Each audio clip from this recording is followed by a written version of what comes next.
One game. That's all it took. 90 minutes into the 2026 World Cup, and the tournament claimed its first victim. Just gone. Bye-bye. This is something that has never happened before. No nation has ever done it in the entire 96-year history of this tournament. And if you think this was just a knee-jerk reaction to one bad night in Mexico, you have no idea what was already happening behind that dressing room door. Let's set the scene. Sunday night, Estadio Monterrey in Guadalupe. Tunisia's opening game of the World Cup against Sweden. And it was a bloodbath. Final score: Sweden 5, Tunisia 1. The Swedish attack carved through the Tunisian defense like it was not even there. Alexander Isak scored, Victor Gyökeres scored, Matthias Svanberg scored. It was one of the most lopsided results in Tunisia's entire World Cup history. But here's the part that really twisted the knife. One of the men who scored twice was a kid named Yasin Ayari. And Ayari isn't just any Swedish player. His father was born in Tunisia. So a son of Tunisia put a brace past the country of his own father's birth. You could not write a more brutal opening night if you tried. Afterwards, Sabri Lamouchi stood in front of the cameras and called it painful. He said, and I am quoting him, "We are shooting ourselves in the foot. We are hurting ourselves." He had no idea how right he was, because within 24 hours, he was gone. Now, on the surface, sacking a coach after one game looks insane. Panic, madness. But the second you look behind the curtain, the picture completely changes, because Lamouchi was already a dead man walking before he ever set foot in Mexico. Start with the results.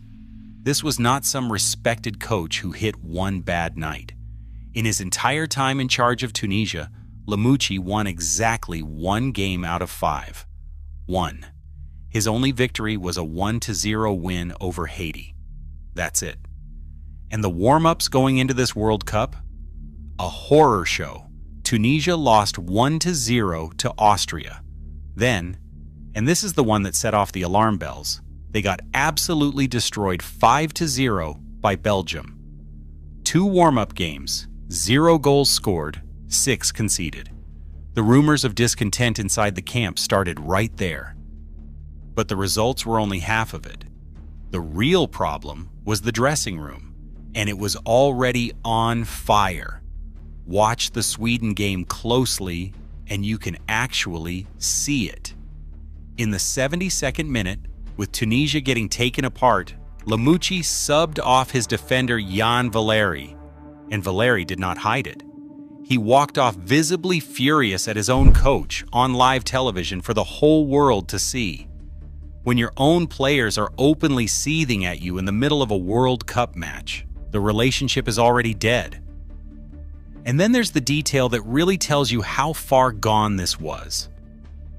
According to reports out of the camp, Lamouchi brought his own son into Tunisia's training base during their World Cup preparations. The federation was not happy. Officials reportedly wanted to know why someone who was not part of the official delegation was getting access to the squad. And they asked Lamouchi to explain himself. Think about that. Before a single ball was kicked at this World Cup, the manager and the people who hired him were already in a standoff over trust. The players were turning. The federation was suspicious. The results were a disaster. The Sweden game did not cause the sacking. It was just the match that lit the fuse on a bomb that was already ticking. Here's where it gets even crazier. Because Lamouchi just walked straight into the World Cup record books for all the wrong reasons. In the entire history of the World Cup, no manager had ever been sacked after just one game of a tournament. Coaches have been fired at World Cups before, sure, but never this fast. Back in 1998, Tunisia sacked Henrik Kasperczak after a poor start, but they at least gave him 2 games before pulling the trigger. That same tournament, South Korea dumped Cha Boom-kun after 2 defeats. And in 2018, Spain famously fired Julen Lopetegui 2 days before the World Cup even started, after he secretly agreed to take the Real Madrid job behind their backs. But one game into a tournament? Never been done. Until now. Lamucci is the first. And here's the kicker. This isn't even the first coach Tunisia has fired this year. Back in January, they sacked Sami Trabelsi after they crashed out of the Africa Cup of Nations to Mali. Lamucci was the guy they brought in to replace him. He signed a contract until 2028. He lasted 5 months. This federation does not blink. They do not wait. They swing the axe. So who do you call to fix a 5-alarm fire in the middle of a World Cup?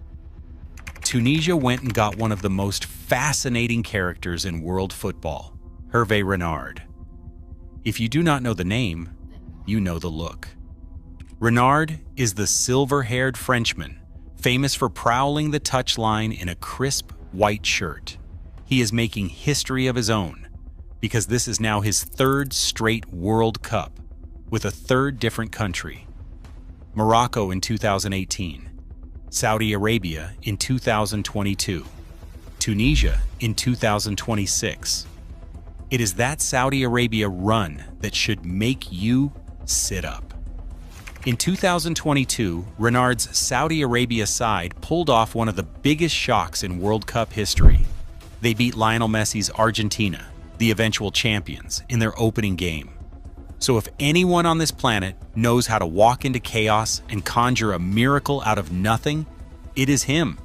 He is flying into Monterrey to take over a wounded squad with basically no time to prepare. Wabi Khazri, the former Sunderland player who was Lamucci's assistant, is staying on board with Renard. The problem? Tunisia's group is brutal. Up next is Japan, then the Netherlands. So Renard has to stop the bleeding immediately against 2 of the best teams in the tournament, with a dressing room that just got its coach fired. Good luck. Now I want to hear from you. Was this a brave, ruthless decision? Or did Tunisia just press the panic button and torch their entire tournament before it even started? Did the players force him out? Drop your verdict in the comments. And subscribe, because we are 5 days into this World Cup and it is already eating coaches alive. And trust me, this will not be the last one. I'll see you in the next one. Thomas Partey has been denied access to Canada. Not only that, he's been denied access to his training camp in America. Now, this is huge news, not only for football, but also because of Thomas Partey. Bearing in mind, a certain Arsenal manager called Mikel Arteta defended this bloke for 3 years. Listen, we all know why. I'm not going to say why, but we all know why this person cannot be entering Canada or USA. Now, what does this mean for Ghana? Well, first of all, England played Ghana in the group stages, so this is a huge, huge plus point for the England national team, because Thomas Partey, listen, what he's done outside of football, we're not going to talk about, but on the football pitch, he's a huge player for Ghana. He's a massive player for Ghana. Him and Semenyo are probably their 2 best players. So for him to be out, potentially out, for both, if not all, the group games, that is huge. Absolutely massive. I mean, I'm not going to lie, I hope he is out. But yeah, are we not surprised? I just want to say, certain Arsenal manager defended him for 3 years. That's all I'm going to say. The 2026 FIFA World Cup is shaping up to be one of the most politically controversial World Cups in FIFA history as U.S. geopolitical tensions take center stage. Between travel advisories, visa restrictions, detainments, this is shaping up to be an incredibly dangerous tournament.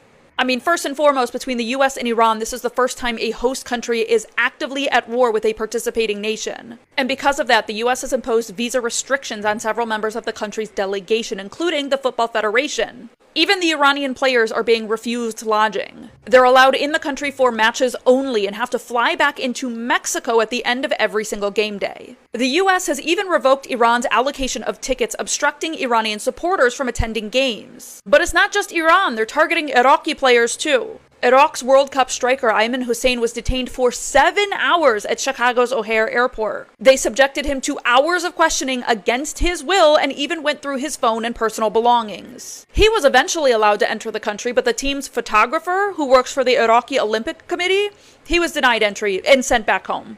Additionally, Somalia's first ever World Cup referee was denied entry into the US. Omar Abdelkader Arten was set to make history as the first Somali referee selected to officiate a World Cup FIFA match. He was selected Africa's best male referee in 2025. He is renowned across the country and he had a valid visa. But he was denied entry, and FIFA confirmed he will not be able to participate in the tournament. Senegalese players are also facing strict background checks upon entry to the United States, as are members of the Uzbekistan team whose bags were searched by sniffer dogs. It seems the politics of the World Cup are primarily impacting members of the global south. Muslim countries, African countries, non-European and non-white countries.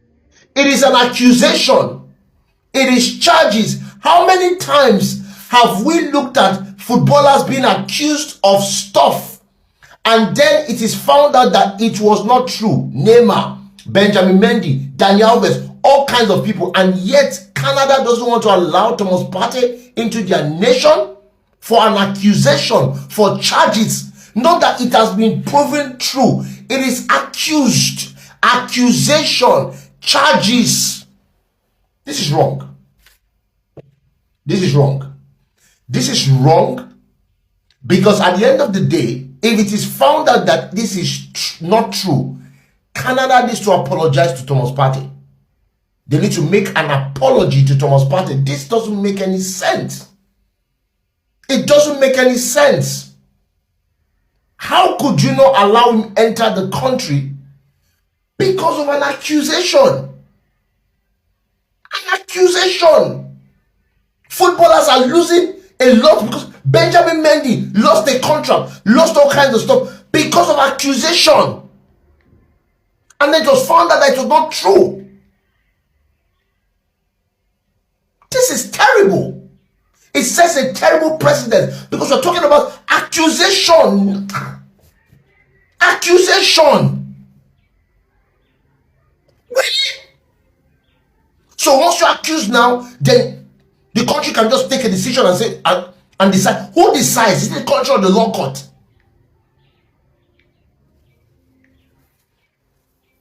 This is terrible. So sad news for Ghanaians. Thomas Partey will not be able to play against Panama on the 17th of June 2026 at the BMO field in the Black Stars' first game in the ongoing 2026 FIFA World Cup in USA, Mexico and Canada. According to The Athletic, the player has been denied visa entry to Canada and it is a sad news for all of us. Now, let's talk about the details. Many have been asking me, why? What is the reason? Let's talk about it. Please like the video first, share and follow to get more. So according to The Athletic, this is what they posted on their official website. FIFA statements concerning this particular issue. FIFA can confirm that player Thomas Partey will be unable to travel from Ghana's team-based camp in Boston, USA to Canada for their first match against Panama on Wednesday, 17 June, as his visa application has been refused by the Canadian government. FIFA is not involved in the immigration process of host countries, including the adjudication of visas. As with previous FIFA events, the host government ultimately determines who receives a visa and is admitted into the country. So according to The Athletic, FIFA, they've also confirmed that Partey will not be able to play for the Ghana Black Stars team. Now, the why. Why was he denied the visa? Well, as of now, we don't have the details of the reason why the player was denied visa entry to Canada. But according to the IRCC, I'm talking about the Immigration, Refugees and Citizenship Canada, they cannot speak on this matter. Partey in 2025, he was actually charged with 5 counts of rape and 2 counts of assault cases. The player actually denied it in court. He said he is not guilty. In 2026, he was also charged again with 2 new counts of rape, and the player has also denied.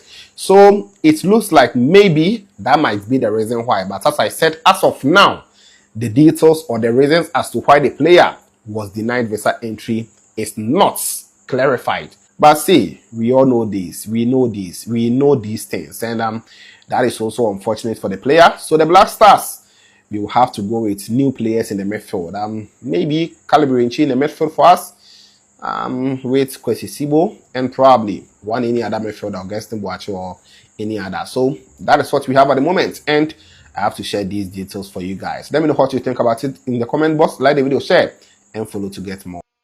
Over 16,800 people canceled their FIFA World Cup tickets over the last 48 hours. This surge in cancellation of tickets is fueling a call for a boycott of the World Cup in general in America, citing that America is not safe for not only the fans, but especially the athletes that are coming from nations that our current government deems shitholes. 4 years ago, the World Cup was held in Qatar. When that announcement was made, there were a bunch of human rights organizations and watch groups who had their ears turned up to say, how could you possibly do a World Cup in the Arab world that's not in line with democracy, freedom, and human rights? And now we have people from the Arab world canceling their tickets in the modern free Western world due to human rights concerns and violence that's being done against people of a specific race, religion, and phenotype. Fans are citing safety fears, political protests, and a growing human rights concern about the way that humans are being treated in America. In response to the growing backlash, FIFA has announced that they're going to set an emergency meeting this week to discuss the ongoing concerns and how to mitigate tens of thousands, if not 100,000 people canceling their tickets. The games are set to start from June 11th, and they're taking place in Canada, America, and Mexico, but the bulk of the games are being done in America, where we currently have ICE and police attacking American citizens. Like, I knew that this would be a concern, especially with when you look at the countries that are football, soccer fans. It's all the people that this current administration hates. It's not majority white people. Yeah, a lot of Europeans love soccer, but a lot of the countries are coming from black, brown, Muslim, Arab, Asian, Latino people. The people that by said racial profiling would get picked up by ICE. ICE, who is killing American citizens and rounding up kids, underage kids. ICE even rounded up a priest, and they had a priest at gunpoint. And then they put the priest in the car, detained him, and they kept trying to intimidate the priest. And he was like, I'm not scared of you. And then they said to him, well, you're white. You're not fun anyway. An ICE agent literally came over to me and said, what did you say? I said, I am not afraid. And they pointed a gun in my face. ICE put handcuffs on my hands and put me in a black SUV. And then a few moments later, they came back and they said, are you afraid yet? And I said, no. And then they said it. Well, you're white. You wouldn't be fun anyway. It was then that I knew that the staging that